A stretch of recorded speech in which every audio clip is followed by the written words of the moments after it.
And I'm not talking about the city of Las Vegas. I'm talking about the basketball team. And now, your Runnin' Rebels. For the better part of 2 decades, the Runnin' Rebels of UNLV were the only game in town a town that loves its games and worships its winners. With a brash, up-tempo style that was a little wicked and a lot wild, the Rebs shook up Sin City. They rose from the depths of obscurity to the heights of college basketball and wound up hitting the jackpot. Jerry Tarkanian's teams at Las Vegas didn't just score a lot of points. They scored a lot of style points. They dressed a certain way. They walked a certain way. They scored a certain way. They were hip.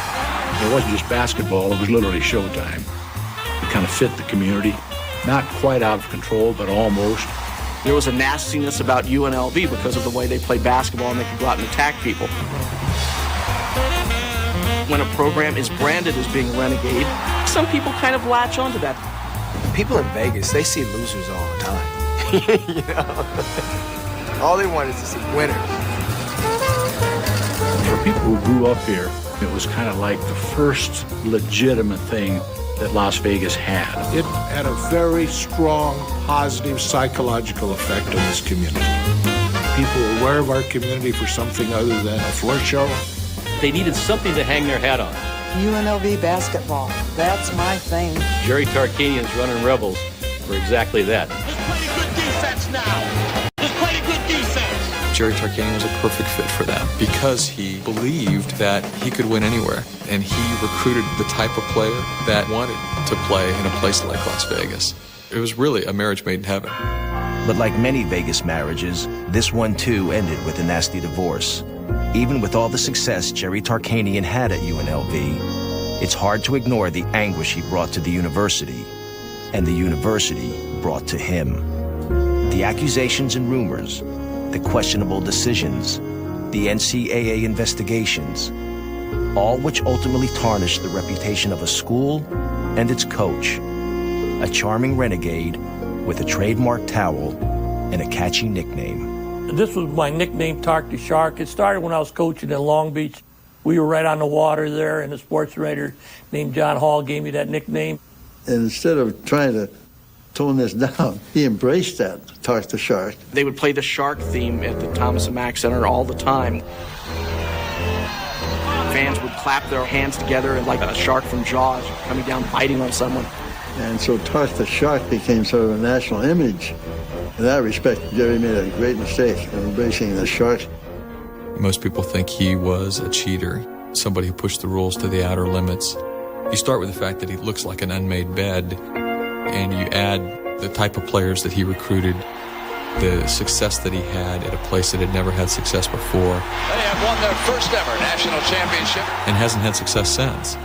Most people would say there's only one way you can do all that, and that's to cheat. One of the problems Tarkanian ran into is that his reputation remained on the lawless side. They were working within the rules, but getting around them at the same time. When players would get into legal trouble, there was a local judge who supposedly would take care of things. The rumor would get the key boosters, point guard A is going to be parking cars Tuesday, Wednesday, and Thursday night. Go get your car parked. And obviously what happens when you park a car in Vegas, you tip the valet. It's a town that's conducive to rumors and innuendo and false allegations and all that, and I'm sure a lot of the things that you heard about Tark were not true.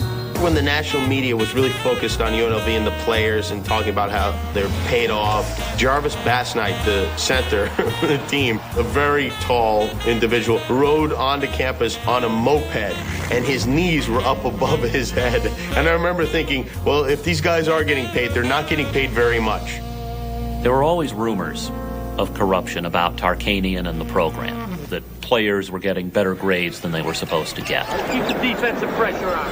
Tarkanian was bringing in students who were perceived as not being able to qualify for college, and it really set back UNLV's at least perception and image around the country as an academic institution. That's a rough thing to have to deal with if you're trying to improve your reputation. The image fit. Las Vegas was a lawless place. Here's a lawless program. Oh, it all goes together. It seems that everybody in town is a rebel. It has always been a renegade, rebel kind of town, and there probably is no better name for that university and its basketball team than the UNLV Rebels. CBS Sports presents Rebels on the Run, the rise and fall of UNLV basketball.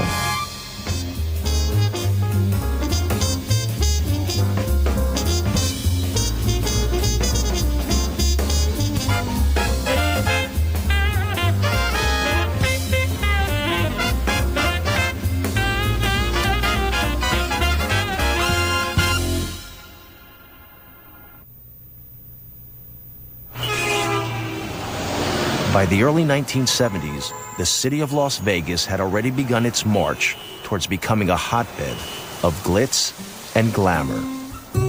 Its university was a far different story. We had changed our name from Nevada Southern University to UNLV, the University of Nevada, Las Vegas, in 1969. In the early 70s, we really did not have any name recognition. Oh, it was so tiny. They called it Tumbleweed Tech. It was desolate, if you want to know the truth. That would be a good word for it, desolate. It was always our belief that schools grow in good part because of their athletic programs, and so we thought that this town was ripe for that. The Rebels Club was a fundraising group to support the athletic programs, and the university recruited Jerry Tarkanian with the assistance of the Rebel Club. I really sought him out because I thought he was the best basketball coach in the country. Jerry had developed a program which was truly outstanding at Long Beach, another university which is quite small. He developed the program rapidly and seemed to be a very natural fit for UNLV. Jerry Tarkanian had started his college coaching career in the early 1960s in the California junior college system, where he won 4 state championships. When he moved to Long Beach State in 1968, he instinctively knew that overlooked junior college players could have an immediate impact at a Division I school, and he was right. In his first year at Long Beach, the 49ers won 23 games and thereafter became a fixture in the NCAA tournament, one year nearly upsetting mighty UCLA. When UNLV called in 1973, Tark took his towel to Vegas.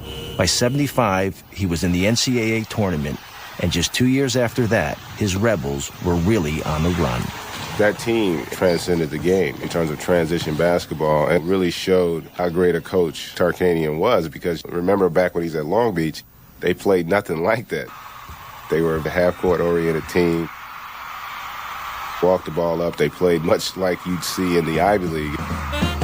And then he comes to Vegas and he just puts in a totally different style. 94-foot game, pressure the devil out of people defensively, get it up and down the floor. He came here with no big players. So by necessity, he put in a running game and thinking cleverly. He said, you got to have something exciting in this town. This is a lightning-quick Las Vegas team. And suddenly, the Running Rebels were born. These are the Runnin Rebels of the University of Nevada, Las Vegas, the highest-scoring team in the history of college basketball. They build it up as that way, the Runnin Rebels, #1 scoring team in the country, and I guess it is. And we played with such degree of intensity, it was mind-boggling. They scored on plays like this one, a stuff by number 11, Eddie Owens. Tark's rule was you go hard for 7 minutes, and then you're out of there. We didn't want you to get past half court. We score, you try to inbound it, we steal it. We score again, you try to inbound it, we steal it again, and again. We called it a quick 6. Stolen, beautiful steal, and Sam Smith ties it up. It was to college ball as Showtime was to pro ball with the Lakers. Something a little bit different, a little bit faster, and it was constant. If they scored on us within 4 seconds, we had to be back ready to shoot. The ultimate in killer instinct. We would score 200 if we could. Over the past 2 months, UNLV averaged almost 120 points a game. They didn't need a scoreboard at the Las Vegas Convention Center. They needed a calculator. When I first got here, it was really hard because, I come off the bench and everybody's going 100 miles an hour. And that is Racino for Las Vegas. 100 points again for the Runnin Rebels. We're scoring all those points. And a lot of writers who didn't know any better thought we were an offensive team. But they played the best defense of any team in college basketball. The pressure they put on the ball defensively, just relentless, forcing the other team into a pace they were uncomfortable with. It was the perfect team because we had 8 guys who played and they were all happier than hell. They call it the hard way 8. Here come the Rebels, and they're on the run. Owens scores. Eddie Owens got all of the publicity because he was a high point scorer, and his style was a little bit unique because he was left-handed. I used to kid and say that Sam Smith used to shoot from the locker room. Tony Smith was another long-range streak shooter. Once he hit one, he was on fire. Tony Smith hits again. Glenn Gonersack throw a couple of elbows if he had to. He's the hardest working, toughest kid. What an aggressive athlete he is. He knows no other way to play. Jackie Robinson's a good shooter. Robert Smith was my idol. He was able to distribute the ball to all of these great players, yet still be able to score 10 points a game himself. Reggie Theus was the all-encompassing, do-everything kind of guy. He could score, was a great passer, played very good defense, kind of the personality of the team. Theus with a fine fake, great pass, and Robert Smith scores.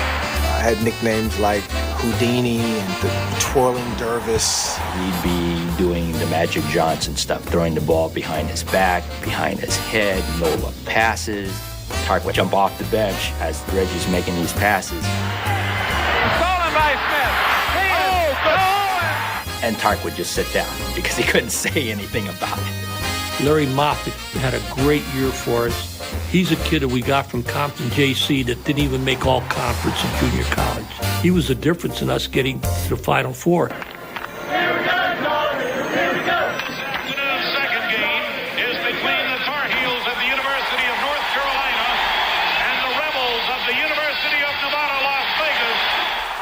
When you look back on it, you see how difficult it is just to get to the Final Four. To do it in the fourth year with the program that was near the bottom was really amazing. It even stunned Tarkanian that he's actually in the Final Four at this point. We were more confident than nervous. We're the underdog for the whole year anyway. Everybody's like, little UNLV, they're scoring a lot of points, but can they stop anybody? So we had to prove ourselves. Against favored North Carolina, the Rebels forced the action and led the Tar Heels 53-45 midway through the second half. We had pretty much control of the game, and then a rebound went up. Larry Moffitt got popped right in the nose. He's going over to the sidelines. He might have gotten his nose broken right there as Gonersack came down and hit him with an elbow. He's really hurting. And this is a very bad injury for Jerry Tarkanian because Moffitt is the key to his defense inside. As soon as he went out of the game changed because you could not come inside and get a shot off without Larry Moffitt being there swiping at the ball. With Moffitt knocked out of the game, the middle opened up and Carolina took control. North Carolina has liftoff, 14 points in a row to take the lead. It was hard because we had big expectations of winning it all. The Rebels' Sam Smith scored the final basket at the buzzer, but it wasn't enough. North Carolina wins the game 84-83. In just 4 years, Target turned another small school from out west into a national power, and with that, increased his visibility as well. When you get in the Final Four, you're no longer the little scruffy coach out of Long Beach or Pasadena. Now all of a sudden, you become the Goliath, and he could never go back. When we return to Rebels on the Run, Jerry Tarkanian and the NCAA collide.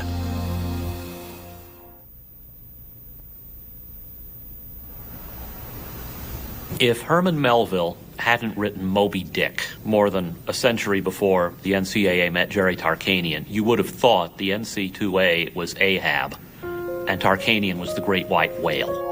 Jerry Tarkanian first found himself under the NCAA microscope in the early 1970s when he turned Long Beach State into an improbable winner in the school's first season playing Division I basketball.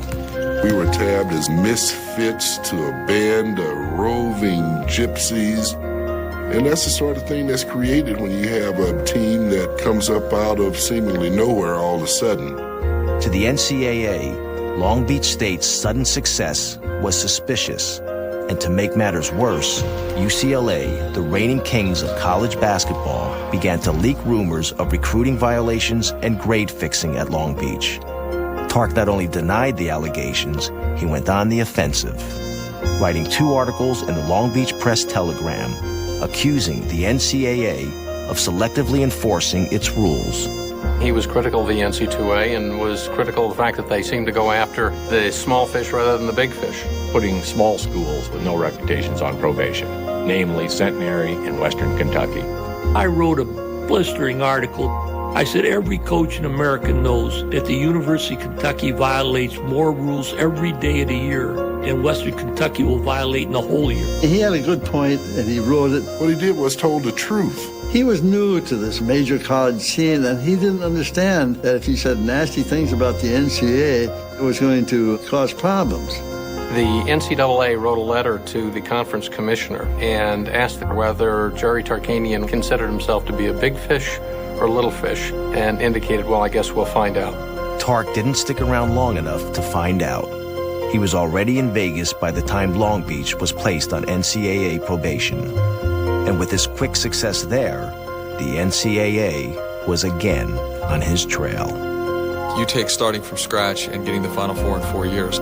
That's not only amazing, that set off a whole nother set of red flags. I'm not sure you can blame the NCAA as an institution as a whole for this. I think there were probably some overzealous people in that institution that didn't like Jerry Tarkanian and made it personal. The NCAA's lead on the UNLV case was David Burst, an aggressive young investigator. David Burst is a man that believes in the high moral value of college sports, and I think he looks at Jerry Tarkanian as somebody who doesn't share his belief. For crying out loud! Burst absolutely wanted to make a point that the Jerry Tarkanians of the world need to be stopped. Following UNLV's trip to the 1977 Final Four, the NCAA charged the school with multiple violations. Among them were two Tarkanian knew he could prove never happened. The first claimed that the coach had arranged for one of his players, Robert Jeep Kelly, to receive a free airline ticket to his home in Pittsburgh. The second charge was more egregious, dealing with UNLV professor Harvey Munford and academic fraud. I put Harvey on a polygraph test, and he passed it. Did you give a student athlete a B grade in your Black Studies course with the understanding that he would not be required to come to class or do any coursework? No. No. Did Jerry Tarkanian ever ask you to do that? No, never. Did you ever tell an NCAA investigator that Coach Tarkanian made such a request? No, I never did. They had affidavits from 3 or 4 students in the class who recognized David Vaughn going to the classes. They had a copy of the paper that David Vaughn wrote and turned in. The student did attend the class. He performed and participated in all the assignments just as all the other students that were enrolled in the class. He did what was required, and he received a grade. They go into the hearing with all this information thinking, we're going to blow this allegation right out of the water. The NCAA hears it, and they say, no, we don't believe all that information. We believe David Burst is telling the truth. Because why would David Burst lie? We had tape recordings, we had polygraph tests, we had everything that you can ask, and they had nothing. And we went to the hearing, and they still said I was guilty. I actually had no chance whatsoever. If somebody is making that charge, I think he's trying to divert attention from what he has been found guilty of and blame somebody else for the facts. You couldn't believe what you heard. And how devastating that was to us. We realized that our belief in the system was not going to hold true for us. Although the evidence suggested otherwise, the NCAA still found that the school, and specifically Tarkanian, had violated its regulations. It placed UNLV on probation for 2 years and added that the university had to suspend Tark from coaching for the same period of time. UNLV reluctantly agreed, but Tark fought back. David Burst comes up and he says, Coach, don't worry. He said, I'll go by like water under the bridge. I felt like hitting him right in the mouth. There's no question I was going to fight him. It was clear that the NCAA wanted Jerry out of the coaching business. Jerry, of course, used the court system to enjoin them from putting him into any kind of a suspension or termination procedure. We applauded him for that. In the opening move of a legal battle that would last more than a decade, Tarkanian was granted an injunction preventing the university from imposing the NCAA suspension. This afternoon, Judge James Brennan granted Tarkanian a temporary restraining order, which in effect blocks his suspension by the university. It's unfortunate that it had to go to court, but I'm real grateful for our judicial system that I did have this opportunity. Most folks in sports would tell you that that was the dumbest thing you could have ever done, taking on the NCAA. The easiest thing would have been just keep your mouth shut and don't say anything. But he did it for principle. He did what he felt is right, and I'm very proud of him for that. Coming up next, UNLV bounces back as Tark's celebrity soars.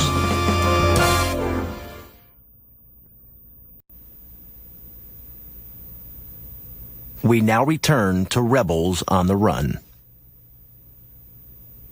As part of the NCAA's 2-year probation, UNLV was banned from national television in both 1978 and 1979. The Rebels still managed to win 44 games, but the lack of national exposure made recruiting difficult, especially impact players like Brooklyn's Sidney Green. He needed that blue chipper, as Jerry used to say. I need a blue chipper. But we used to get anonymous letters in the mail from a lot of schools saying how bad Coach Tarkanian was. We were very curious, me and my family, and we wanted to see for ourselves. Sidney's mother loved Jerry. He was real. He didn't come with a shirt and tie. He came with an open collar shirt and those droopy eyes. I'm the only white guy at the playground watching Sidney play. He would stay from afar, and I could see him drooling. He really expressed the need for me, and he told me exactly what I felt I needed to hear. And Tark got him, and he essentially became the heart and soul of Running Rebel basketball during his time here. Green from 18. Sidney Green from Brooklyn, New York. Sid Green on the turnaround, no jelly, no jam, just put it in the hole. Green might have been great, but when he was injured midway through his freshman year, the Rebels won just 16 games. It was the only time at UNLV that Tark won less than 20. And it might have been the reason he listened to Green and took the risky step of recruiting his son, Danny. I told Coach, you got to bring your son in because he's going to take us to that next level. Tarkanian, nice pivot all the way. Play to Burns, put up and score. He embraced the idea that he was a point guard and that he was in charge. I was so happy that he decided to come and play for us because he knew how to feed me the ball.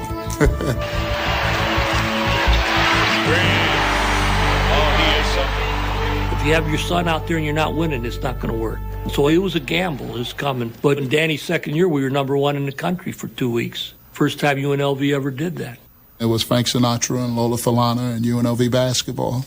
And perhaps the biggest star on the strip, UNLV's affable coach, the bald-headed, droopy-eyed Jerry Tarkanian. You hear about Siegfried Roy, Wayne Newton, but Jerry Tarkanian was a star to those guys. He was the biggest star in Las Vegas by far. Whenever he came into a room, they said, there's Jerry, there's Tarkanian. In his prime, Jerry Tarkanian, bigger than Elvis in his prime. Elvis would have run to get him a drink. He was Wayne Newton, Frank Sinatra ×2. One of the perks of coaching at UNLV is you got to meet a lot of the stars, and none of them were bigger than Frank Sinatra, and he became a real fan and a good personal friend of ours. Everyone loved him. Sort of a deity. They had little dolls at Tarkanian in the airport. He didn't pay for anything. I imagine people put his shoes on him in the morning because that's the sort of respect he garnered. Like most headliners in Las Vegas, Tark had a shtick. A meticulously folded, slightly moistened towel, occasionally placed under his seat, but more often found in his mouth. He always looked really funny biting on the towel. That's where he got the nickname Bulldog. Bulldog always grabs the towel and starts shaking it. Tarkanian works that towel. Look at that. Gil would always prepare his towels. I guess he would soak one and have one dry. Nobody else can wet it exactly the way he does. It's never too wet, it's never too dry, and he folds them perfectly. I guess it worked for him. He won over 82% of his games. The towel in place, not necessary right now. That towel was like Superman's cape. It was like Captain America's shield. And they always say he was just sucking on it because he's thirsty, but there was something else there. There was magic in that towel. And gold in them thar hills. Along with UNLV's success came greater financial support, which led to the building of an exciting new state-of-the-art facility for the Rebels' growing fan base. My dad felt real proud about it. It's something that they had accomplished, that we needed that facility, and they helped build that. We were moving from a facility that seated 6,500, and people said, there's no way you'll ever sell out a place that seats 18,500. And we went to 15,700 the first game, and the next game we went to 18,500. And I don't think we ever did not sell it out during Jerry's career after that. The introduction of players alone rivals any show on the Strip. The only thing missing is the 2-drink minimum. So exciting. Something I think the whole city was proud of. My mom was the one who thought of the fireworks. And at first everyone was like, oh, it's Vegas. But now I see that everywhere. that arena pulsated. It pulsated the emotion and the love that the people had for that team. Your heart get to pumping, your adrenaline get to running, and you just want to play now. It's time to get it on. When the lights went out and that laser shark started going around the arena like it was circling the team, and the crowd was so loud and so excited. It was deafening, and it was dark, and it was really pure Las Vegas show business. And then they started Gucci Row, where they put in 72 chairs, and they were charging like $2,000 a ticket. I got Gucci bags, and I filled them with popcorn. And everyone on Gucci Row, I passed out a bag of popcorn with a Gucci bag. And that's how come it got the name Gucci Row. We were making more money just off of Gucci Row than a lot of schools were making off their entire season. But there was a downside to the uplifting experience at the Thomas and Mack. It was negatively perceived around the country as just another Vegas glitz deal. College basketball had never seen anything like this, and they weren't really prepared for it and didn't like it. This atmosphere has helped create a perception around the country that this university is little more than a basketball factory. Let's not forget that a basketball program is supposed to have a place in a university. It's not supposed to be bigger than the university, and that was never the case at UNLV. That is the kind of image that UNLV is striving to overcome. Next up, will a new emphasis on academics stall the Runnin' Rebels?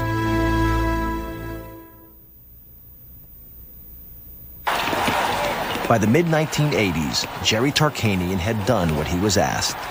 UNLV was a national basketball power, but there was a price paid to get there that some in the academic community felt was too high, especially the school's new president, Dr. Robert Maxson. When Bob Maxson came here in '84, he had a mandate to improve the university academically. He envisioned UNLV, and he would say this frequently, as being the Harvard of the West. UNLV can become one of the great urban universities in this country. And if I didn't believe that, I wouldn't be here right now. Maxson had barely stepped foot on campus before he knew that if he was going to be the leader of UNLV, Jerry Tarkanian had to be gone. He called me to his office for the first time. First question he asked me was, do you know of any reason why Jerry Tarkanian should be terminated as the head basketball coach at UNLV? There were two things that bothered Robert Maxson about Jerry Tarkanian. One was that he thought people would look at UNLV as old and dirty because of the relationship Tark had with so many boosters that many people thought might have some relationship to Las Vegas's past. The second part was that Jerry Tarkanian was the most powerful man in town. Bob Maxson was jealous of Jerry because it was Jerry's university. We were in Chicago one time. Maxson was with us, and a bunch of guys recognized me. Coach, can I have a picture taken with you? I can have a picture. I said, yeah, sure. So they gave Maxson the camera and asked him to take the picture. And they said that just pissed him off to no extent. He made comments to people that he would always be sure that he earned at least $1 more than Jerry. Now, what does that say to you? This became very personal, and factions lined up, pro-Maxson, pro-Tarkanian. The basketball fans, they were very upset because they would have given the right arm to help Jerry Tarkanian. There were a lot of big people with a lot of money that were on Maxson's side because they wanted academics over athletics. Steve Wynn's wife, Elaine, wanted to see the university change its academic and national reputation. They realized that the only way they were going to make that reputation change was to get rid of Jerry Tarkanian. While Maxson plotted, Tark kept coaching. He ignored the internal power struggle and focused on improving his basketball team. He started with 2 new recruits, Armin Gilliam from Pittsburgh and Freddie Banks, a former Las Vegas high school star. Freddie was a great competitor. He was a guy that was full of confidence. I would get a hand right in his face every single time, and you can look in his eyes, and he never lost concentration of the basket. I call him Fearless Fred, never afraid to take the shot. Freddie Banks for 3. Banks, that's a three-pointer! My high school coach basically told me how to go to an elbow shot, and that's right at the free throw line, and shoot that. And then I kind of moved myself back further and further. My arm was getting a little bit stronger and stronger, and that's why I got the name of Fearless Freddie. He hit more tough shots than anybody I've ever seen. When the game's on the line, Freddie's going to hit it. My feeling on Armin was he actually came here under the radar. Nobody knew about it. My assistant spotted his talent. In fact, Armin's first college game that he's eligible, I don't play him the whole game and we get beat. By the middle of the year, Armin's our best player. They call him the Hammer. Armin Gilliam was like a He-Man. He was the Hammer when he got the ball. But he had hands like an angel. It's like he covered them in basketball lotion before every game. And he had just the softest little shot. Gilliam. Yes. The big guy, Gilliam, down low. He has the softest hands of any big man in the country. Gilliam. Once I got it down, my offense really came into its own, and I started scoring a lot of points. And by my senior year, it was pretty easy for me to score points. Wade. Gilliam. We were winning games pretty handily. I've done a lot of games for the Rebels, folks. I've never seen them any hotter than this or the opponent any colder. 33-6. 20, 30-point victories for most of that season. We knew we had something special. We wanted to take it as far as it would go. In 1987, they almost did, reaching the second Final Four in school history with a record of 37-1. I just couldn't believe that our local college was going for the national championship. It seemed so big to me, like a kid on your block fighting for the heavyweight title. So it is Knight against Tarkanian, and the Runnin Rebels at 37-1 are favored by 4. I think we were overconfident going into that game. We were really looking to be in the finals, and I don't think we played our best game against Indiana. It was Freddie's senior year. It was my senior year. We were definitely the leaders. They couldn't stop Freddie Banks. There's a three from Banks. Are you kidding me? Fading away, going to the deep corner. They couldn't stop Armin Gilliam. Gilliam on the turnaround. He's 2 for 2 from that spot. Now it's Gilliam alone at the free throw line. He'll hammer that shot away. Freddie scored 38 points. I had 30-something points. But Indiana was able to neutralize the other 3 players on the floor. Adio off the move. The 3 not there. When he misses very, very badly. Kind of a tough game to win when just 2 guys are scoring. Executing its plan to perfection, Indiana beat the Rebels 97-93. I really thought we were going to be the national champions that year. That's all we talked about all year long. I was so devastated. Not only do I remember the loss to Indiana, I still have never seen Hoosiers. I got on a plane and Hoosiers was playing and I had to put a mask over my eyes. I can never watch that film because I hate that Indiana team so much. When Rebels on the Run returns, a risky recruit nearly destroys the program.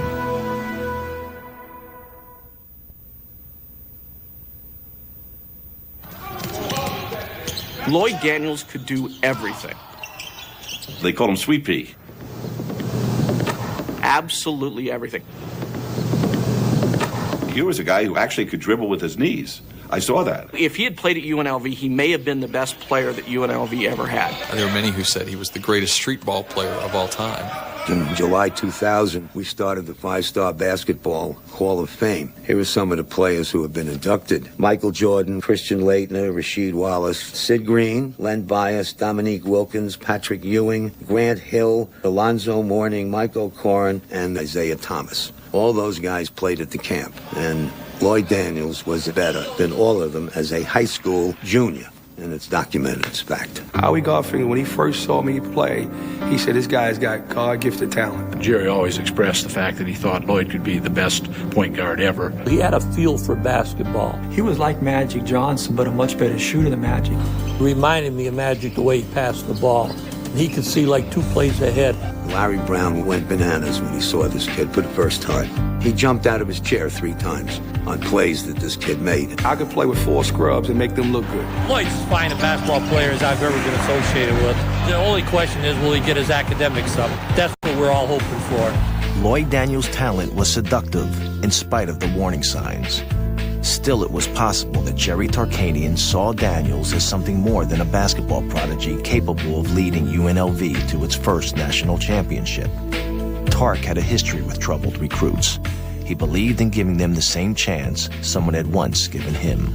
This is my Pasadena City College team when I played. I played fairly well there, and then we moved on to Fresno State, and I played 2 years there. My last semester, I was captain of the team.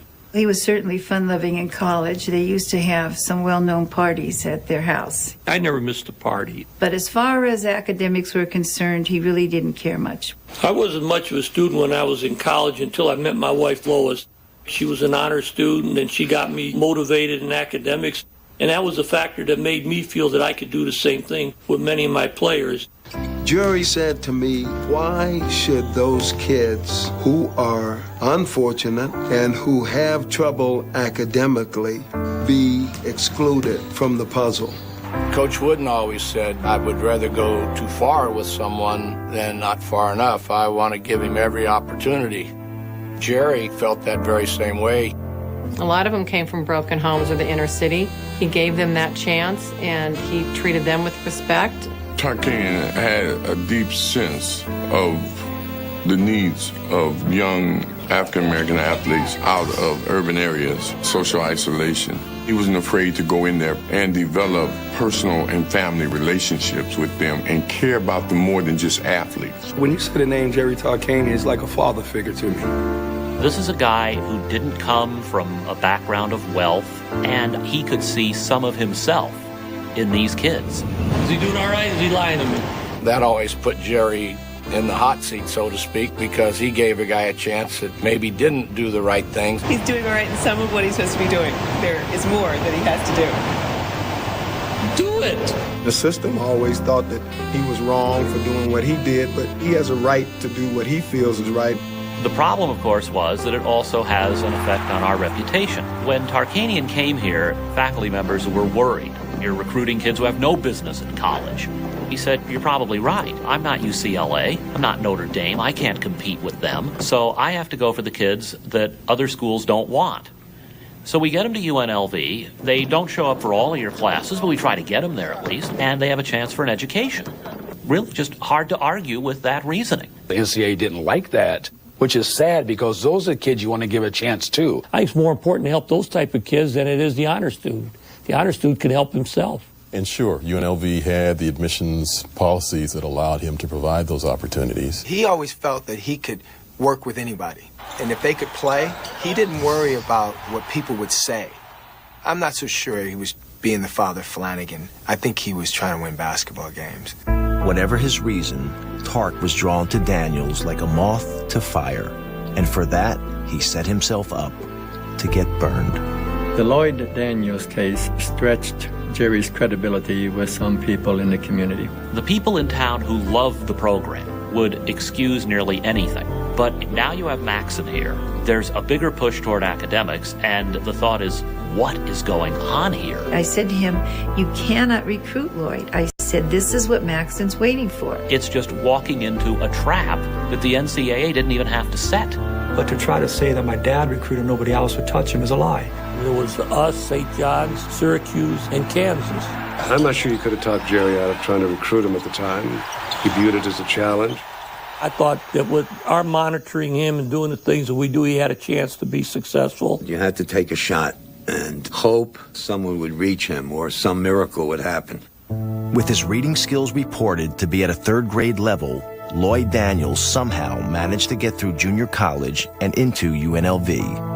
In February of 1987, he was just 2 weeks away from enrolling when he embarrassed both himself and the university. He's tall as hell. You have to be a rebel. Don't say that. We don't need that. I know. God, I hope not. When you're in a place like Nevada, Las Vegas, where you're 18 years old, you got a little money in your pocket, you got everybody telling you how great you is, you can make a mistake. Guess who we just got? Don't tell me a basketball player. Lloyd Daniels. Lloyd Daniels. No. The story just escalated huge. Lloyd, you realize what you may have done to your career? When he gets arrested at a crack house, you know, the pictures, they just don't look good. I let a lot of people down who believed in me. Jerry just wanted Lloyd Daniels to come to UNLV. It was a feather in cap to get the best player in the land. He wasn't thinking of the consequence of what happened. He thought I could straighten him out. We definitely took a risk there, and it backfired on us, but I still like Lloyd to this day. We've had a very good relationship. That was it for Tarkanian as a national perception goes. We now knew that he would go to any lengths to get basketball players to play for him. Although the Daniels affair nearly ruined Tark's reputation, there was at least one other coach who couldn't resist the lure of a great talent. Larry Brown called up 2 weeks later looking for Lloyd Daniels. He was going to let me move in his house and let me play at Kansas. That's scary, ain't it? When we return, a startling revelation delivers a haunting blow.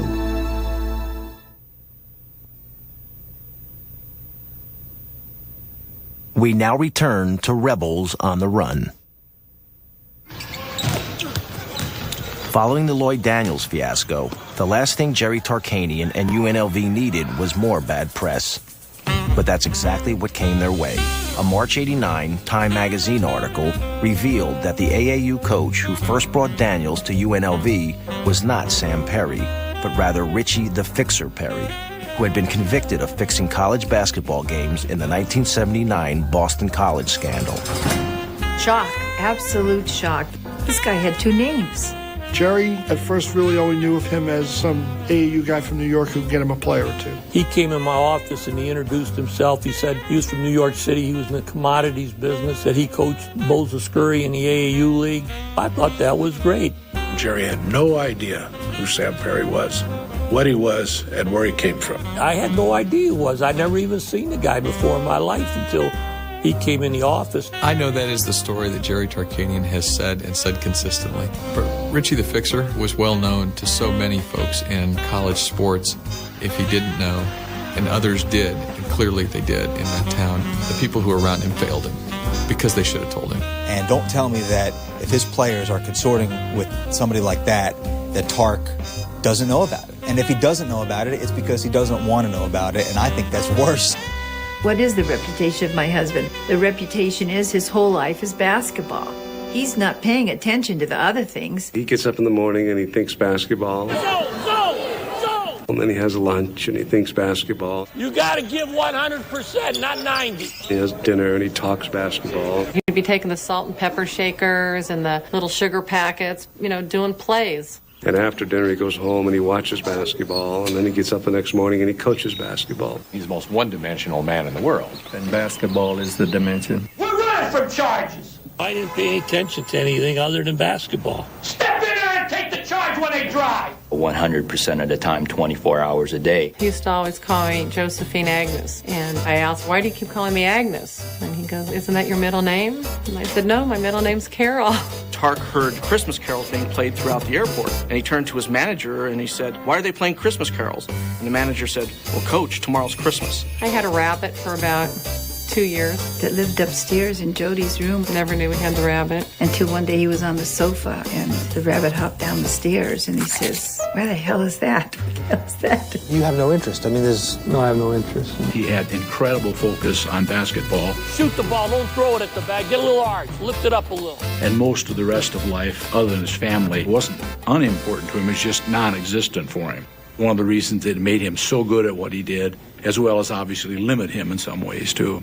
True to his personality, Tark paid little attention to the negative press brought on by Daniels and Perry. He did retain his passion for coaching, his goal of leading UNLV to a national championship, and his obsession for recruiting great talent like Stacey Augmon. Stacey Augmon came to us as one of the great defensive players out of high school. Ball punched away, steal. There goes Augmon. All the way for the slam dunk. Boy, he's going to be something in this program. Here's a pass underneath Augmon. Slam dunk. And ended up being just one of the best all-round players, period. Intercepted. Augmon's got it. Unselfishly gives it up. Carl James unselfishly gives it back. I love that.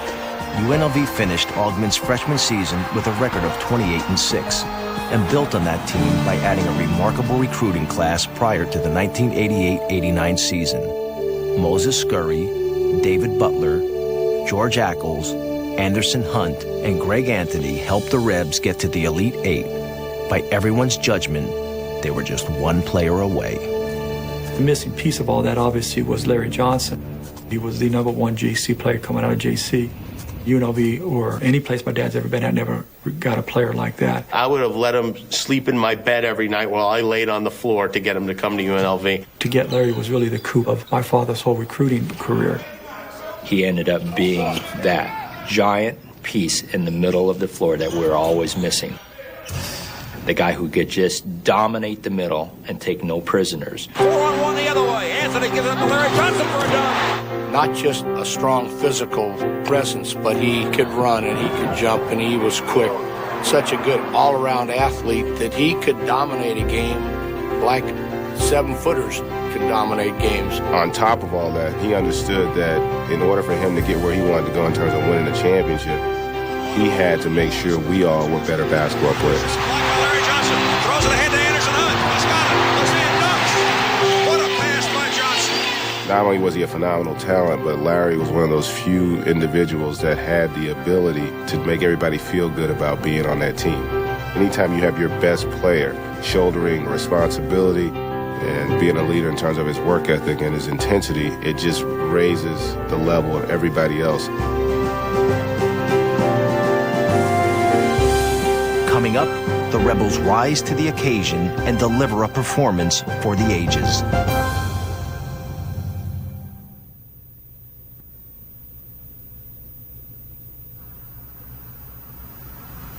There was this poster of the starting five, and no matter where you went, there was that poster. Anytime these guys would go somewhere, they'd be hounded for autographs. So they were really celebrities in the town at that time. These players had been together for 2 or 3 years. Larry Johnson, it's his first year, but he's already a man among children. These are full-grown men playing a college game. They wanted to make that point every time they stepped out on the floor. The NCAA was screwing with us early because they knew we were going to be good. It seemed like every time we turned around as reporters, we were writing about some type of controversy that Rebel basketball was involved with. Starting guard Greg Anthony and starting center David Butler have been declared ineligible by the NCAA for this one game.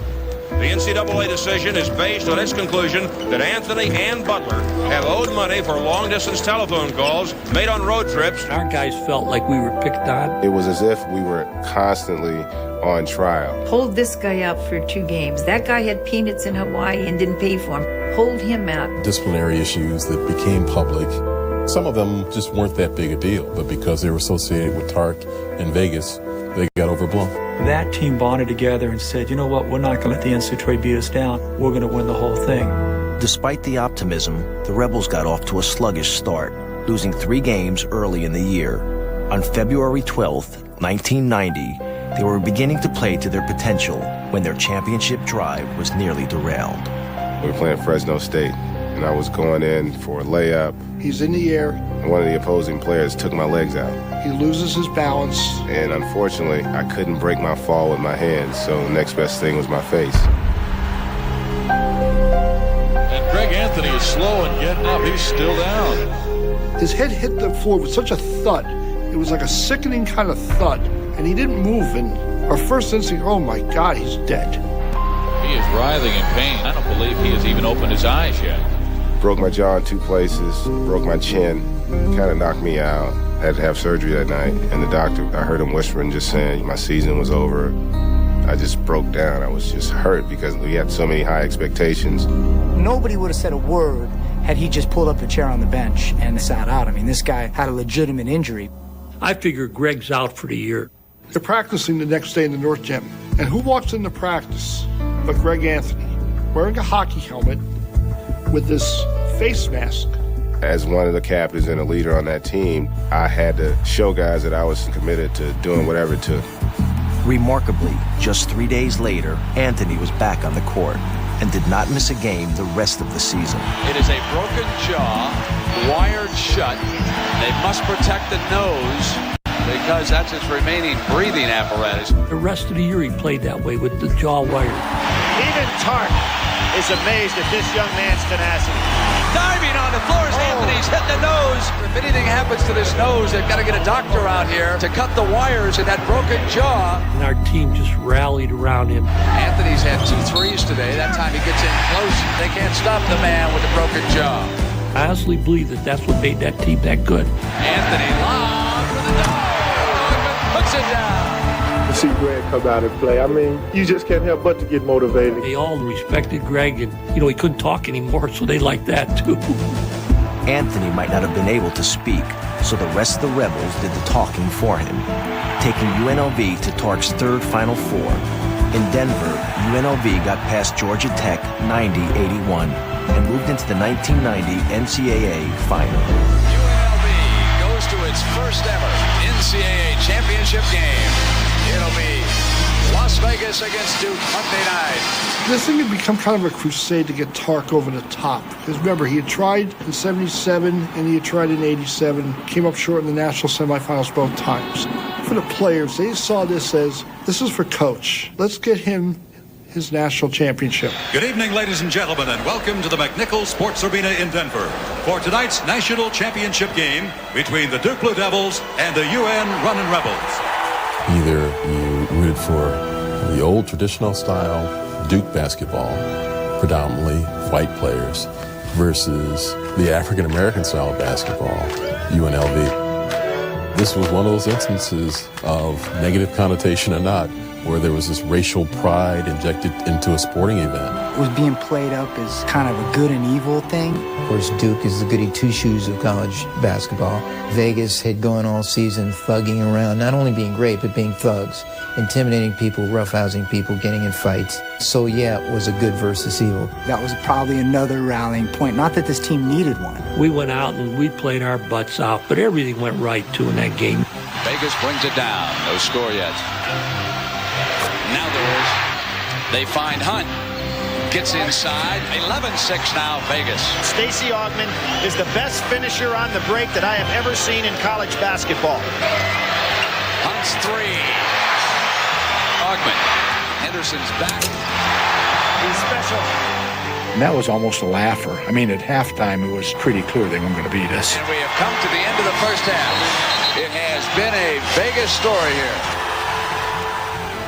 They played so great, and they kept pulling farther and farther away. There is Johnson, and now it is 50-35. Leitner out on Johnson, who puts it on the floor on the dribble and uses the glass. This is a 15-0 run. Snap pass now to Hunt.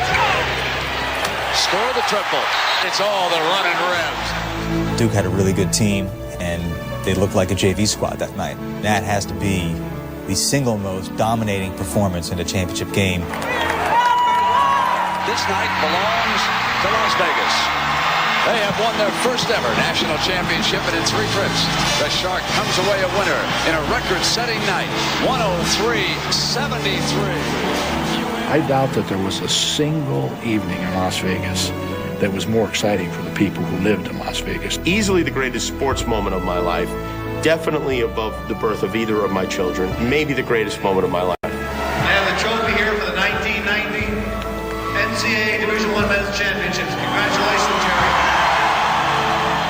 I want to thank all our great fans who supported the Rebels. It's a great win for all state of Nevada. I felt great. You know, everybody kept saying now it's vindictiveness.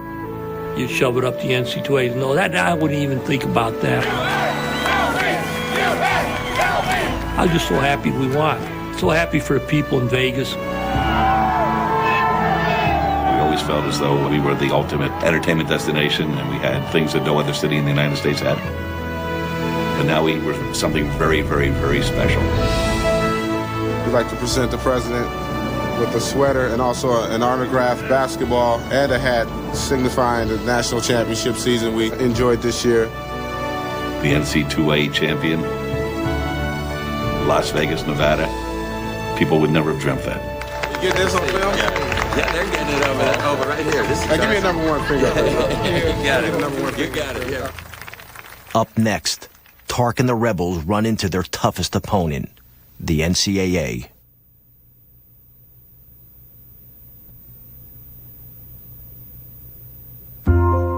Three months after the Runnin Rebels won the national championship, the 13-year legal battle between UNLV, Jerry Tarkanian, and the NCAA was resolved. The Supreme Court of the United States ruled that the NCAA had the right to discipline a school without due process.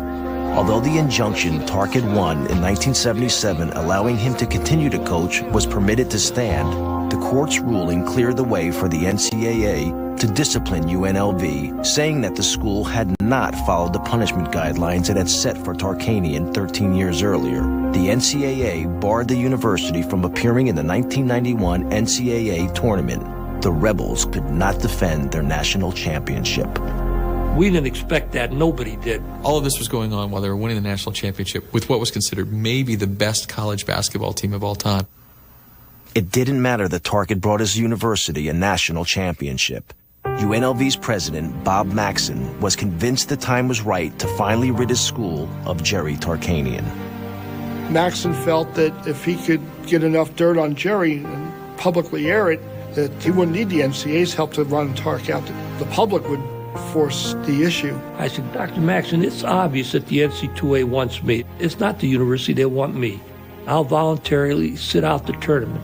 Maxson said, well, that's very nice of you, Jerry, but don't go public with that because we want to present that to the NCAA. They think that you've got too much power here. You're running the university, not us. So we want to make that presentation to them. So I said, okay. A little while after that, this writer was writing articles that Larry Johnson and Stacey Augmon turned down the pros to come back. Now they can't go to the tournament. If Tark really loved his team, why doesn't he offer to sit out the tournament? Making me look like I'm selfish, and this is what I'd offered to do. A month later, I told him the story. He said, Jerry, that's the damnest thing. He said, Maxson was calling him and telling him, why doesn't Tark offer to sit out the tournament? After I went and offered, they told me not to say nothing. It was amazing that it would be so Machiavellian, and yet it was. I guess if you're going to do anything like that, Las Vegas is the perfect place for it. I thought that the university should have been extremely proud of everything we did. I know all the people told us they were. The college president was writing me letters telling us how great we were doing. I thought he was 100% behind us. President Maxson knew that he couldn't fire Jerry Tarkanian. He knew that there were going to have to be people who were going to have to help him do it. After the 90 season, he hired Dennis Finfrock to be the athletic director. Finfrock had no qualifications being athletic director. He put him in just to destroy the basketball program. One of the things the administration did was plant a camera. God darn cameras. Cameras in the vents. A video camera was concealed inside an air vent in the North Gym. They were filming him. To be able to catch him practicing before, under NCAA rules, he could do that. How the hell you film your own team? What are they filming? If I found out that my administration planted a camera in the room, I would probably do something to the administrator responsible with that camera, and it wouldn't be to take his picture. With controversy swirling around them, the Rebels finally got some good news on the eve of the season. A threatened lawsuit by several UNLV players forced the NCAA to lift its postseason ban. In defending its title, UNLV would be a team on a mission. We were extremely focused. I think we were a better basketball team. Anytime you accomplish what we did the year before, you're going to build on that. They were together like no team you could ever imagine. They never talked about sticking it to Bob Maxson or sticking it to the NCAA. At that point, they had so much disdain for everybody, frankly. 1, 2, 3, go. The bunker mentality had really set in. Unified, UNLV lived up to its Rebel nickname by playing with a brash, aggressive, us-against-them attitude. On the court, it worked. But the same behavior also reinforced the negative public perception of UNLV. The attitude was Tarkanian has a bunch of thugs to play basketball. That wasn't it. The perception of swagger was probably more one of unity and them coming together. Just realize that only somebody we got to depend on is ourselves. And, we don't want to let each other down. So, it just made us grow closer together. I think they took a little pride in the fact that some people might call them thugs, and they were going to prove them different. As the year progressed, UNLV was unbeatable. The Rebels dominated opponents, winning by an average of nearly 30 points per game. When it reached the Final Four with a record of 34-0, UNLV seemed destined to win its second consecutive NCAA championship. To win every single game, not only do I feel like they're going to win the title, I feel like they're never going to lose another game. This could go on for 10, maybe 15 years. In the national semifinal, UNLV had a rematch with Duke. Tell them let's go back. 1, 2, 3, win! A team looking for revenge. My dad said this before we played them, and I thought he was nuts. I thought when you beat a team as bad as you beat Duke, you take their heart from those kids. And my dad said normally that would happen, but those Duke players are made up of kids from competitive families. Grant Hill's dad was a great football player. Bobby Hurley's dad was a competitive coach. He said, you don't take the heart from those kids, you make them more determined. He was scared to death to play Duke that game. From the opening tip, Duke proved Tark a prophet. Grant Hill for Duke. The Blue Devils got off to a quick start and then unleashed a smothering defense which shut down the Runnin Rebels. Duke's strategy worked. And when the Rebels lost their leader on a controversial call midway through the second half, a tight game turned. Yes, they called a charge on Anthony. No basket. And that's it. He's out of here. 5 for Anthony. With Greg Anthony gone, the Rebels looked vulnerable for the first time all year. 2:19 to play. Hurley for 3.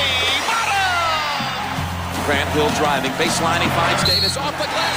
Score it, and he's fouled.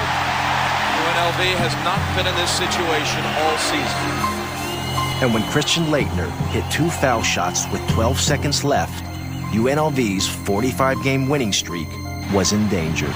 Duke is 12 seconds away from one of the biggest upsets in Final Four history. Let's go, Rebels! Let's go, Rebels! Larry Johnson brings the ball up.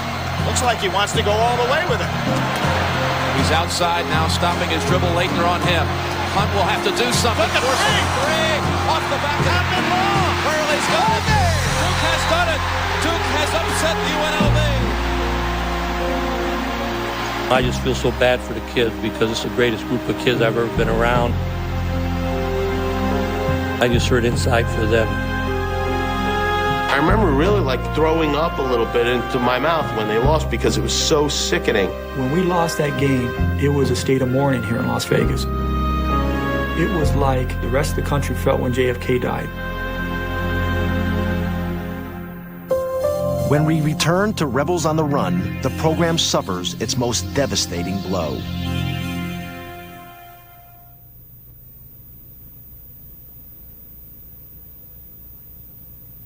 Losing to Duke in the national semifinal was a blow to the Runnin Rebels' pride. But what happened 2 months later turned out to be the beginning of the end for Tark at UNLV. The infamous hot tub picture. One more nail in the coffin. The last straw. I wasn't real pleased to see that hot tub photo. On May 26, 1991, the Las Vegas Review-Journal published a photo of Richie the Fixer Perry in a hot tub. Sitting with him were 3 UNLV players, Moses Scurry, David Butler, and Anderson Hunt.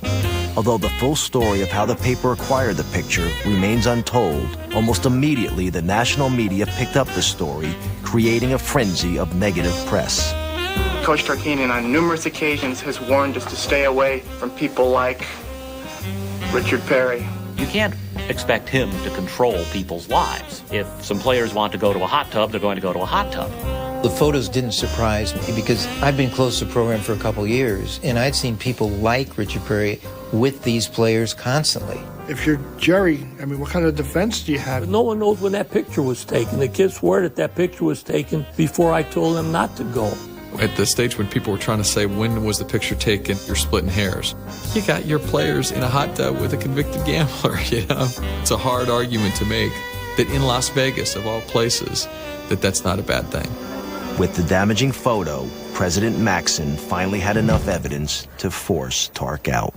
The only way that his career at UNLV was going to come down was for somebody in a position of power to show some conscience and say the winning isn't worth it, the money isn't worth it, the fame isn't worth it. We are a university first, and it's time to start acting like one. You are seeing a passing of an era. I've been in a constant battle with the NCAA, and that's been very hard on me and my family and people closely associated with me. And then this recent thing it's been so hard on my family. I mean, I'm used to this, and I can handle this pretty well. I can just block myself out of that. But, I'd go home and see the hurt in my family, and that bothered me. I remember watching and fighting back tears. It was very emotional. It's tough for me. After 18 years. In agreeing to step down, Tarkanian was allowed to coach one final season. The Rebels went 26-2, ending Tark's successful yet tumultuous 19-year reign at UNLV with 509 wins, 4 Final Fours, 1 national championship, and a line of supporters as long as the Vegas Strip. I don't think there's any question Jerry Tarkanian is one of the best college coaches of all time. You knew when you played a Jerry Tarkanian team that you had better play well in all phases of the game or you would be exploited. The people that played for Jerry, I'm sure, left as better individuals than they were when they joined the program. He was really successful with young people. I thought it was a program with dignity, integrity. They weren't perfect, but they did an outstanding job of allowing young people to play basketball and get an education. It was a feeling of accomplishment. The fact that the group that worked hard to bring him here were totally successful in achieving their objectives. After the dust settled, Tark took a few years off and then went to coach his alma mater, Fresno State, in 1995. Again, he was successful. But again, his teams were plagued with off-the-court problems, which led to NCAA sanctions. The pattern for Jerry Tarkanian, wherever he's been, Long Beach State, UNLV, Fresno State, he was at all 3 places. All 3 places got in trouble with the NCAA and were sanctioned very heavily. He is the consistent factor in that. So was he wrong in certain instances? I'm sure. Were people out to get him because they didn't like him? No doubt. But at the end of the day, all that happened, he never took responsibility for anything. He never held himself accountable in a way that you would hope a basketball coach would hold accountable his players and the people around him. Whether or not Tarkanian was a target, or if in fact he did bend the rules, his ongoing battle with the NCAA did eventually come to an end. In 1992, Tark sued the organization for harassment. 6 years later, the side settled out of court. The NCAA paid Jerry Tarkanian $2.5 million, although there was no admission of liability on either side.